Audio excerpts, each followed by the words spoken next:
Piero Razonarville, dans le sud, rien à se reprocher.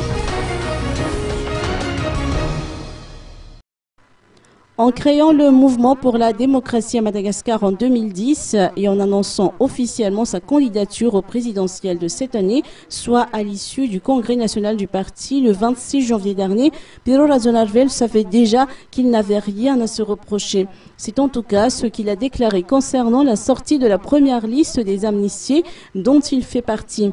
Puis le président national du MBM a rappelé que même avec une condamnation sous le régime de Marc Ravalomanan, il s'était tout de même porté candidat au présidentiel de 2006, mais que malheureusement pour lui, les autorités de l'époque l'avaient empêché de rentrer au pays. Mon dossier a été monté de toutes pièces, même l'ancien président l'a reconnu, a-t-il conclu. Lors d'une visite qu'il a effectuée dans la région sud-ouest, le président national du parti MBM a remis un don de 10 tonnes de riz pour 3 communes de Tuliar 2. Il a exhorté la population à s'entraider et à prôner le fievalen, surtout dans les situations difficiles comme celle-ci. La répartition de ces dons sera effectuée par les démembrements du parti MBM ainsi que par un centre dirigé par les sœurs qui a pris en charge quelques-uns des sinistrés.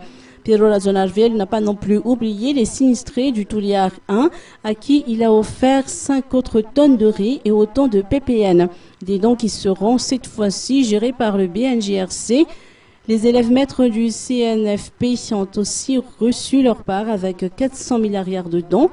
Accompagné du ministre de la Jeunesse, Ulrika Ndiaye, Piero Razonarville a tenu à encourager les nombreuses victimes du cyclone Aruna.